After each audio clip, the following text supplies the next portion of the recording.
বন্ধুরা 2026 সালের একদম নতুন নিয়মে কিভাবে একটা ফেসবুক পেজ পার্মানেন্টলি ডিলিট করতে হয় চলো তোমাদেরকে দেখিয়ে দিচ্ছি। সর্বপ্রথম ফেসবুক অ্যাপটা ওপেন করবে। ওপেন করার পরে কর্নারে যে ছোট প্রোফাইল পিকচার রয়েছে ডান দিকে এখানে ক্লিক করবে। ক্লিক করলে কিন্তু তোমার ফেসবুক পেজ যতগুলো রয়েছে সেগুলো দেখার জন্য একটা অ্যারো মার্ক শো করবে। তো এই অ্যারো মার্কে ক্লিক করে দিবে। ক্লিক করলে কিন্তু যতগুলো ফেসবুক পেজ রয়েছে সেগুলো শো করাবে। এখন যেই ফেসবুক পেজটা ডিলিট করতে চাইছো সেটাতে টাচ করে সুইচ করে নেবে।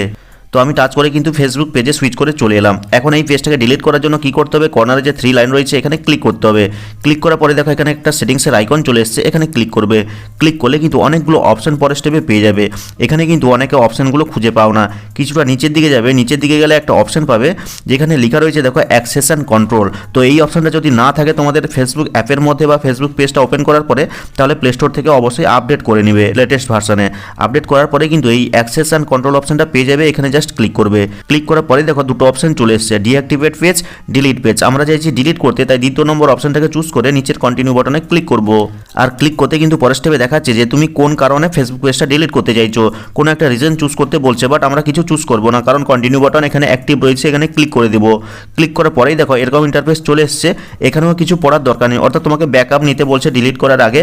তো ব্যাকআপ নিতে চাইলে ডাউনলোড বাটনে ক্লিক করবে, না হলে কন্টিনিউতে ক্লিক করে দিবে। তো আমি কন্টিনিউতে ক্লিক করে দিচ্ছি। আর ক্লিক করতে কিন্তু আমরা কিন্তু শেষ পর্যায়ে এসে পৌঁছে গেছি, যেখানে একটা এন্টার পাসওয়ার্ডের বক্স শো করছে। তো এখানে কিন্তু তোমাকে একটা পাসওয়ার্ড দিতে হবে। তো তোমরা হয়তো ভাবছো যে কোন পাসওয়ার্ডটা দিব, ফেসবুক পেজের নাকি ফেসবুক অ্যাকাউন্টের। তো ফেসবুক পেজের কোনো পাসওয়ার্ড হয় না, ফেসবুক অ্যাকাউন্টেরই পাসওয়ার্ড হয়। তো ফেসবুক অ্যাকাউন্টের যে পাসওয়ার্ড রয়েছে সেটা এখানে দিয়ে দিবে। আর পাসওয়ার্ড দিয়ে কন্টিনিউতে ক্লিক করতে কিন্তু এরকম ইন্টারফেস চলে এসেছে, অর্থাৎ এখানে কিন্তু ডিলিট পেজ চলে এসেছে। এখন যদি আমি এই ডিলিট পেজে ক্লিক করে দিই তাহলে কিন্তু জাস্ট কয়েক দিনের মধ্যে আমার ফেসবুক পেজটা পার্মানেন্টলি ডিলিট হয়ে যাবে।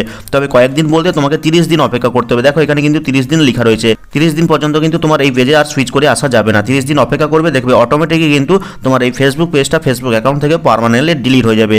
আর এইভাবে কিন্তু একদম নতুন আপডেট পদ্ধতিতে তুমি তোমার ফেসবুক পেজটিকে পার্মানেন্টলি ডিলিট করতে পারবে। তো ভিডিওটা ভালো লাগলে লাইক করে চ্যানেলটিকে সাবস্ক্রাইব করবে, কমেন্ট করে জানাবে কেমন লাগলো আজকের এই ভিডিওটা। তো দেখা হচ্ছে পরবর্তী কোনো এই ধরনের হেল্পফুল ভিডিওর সাথে।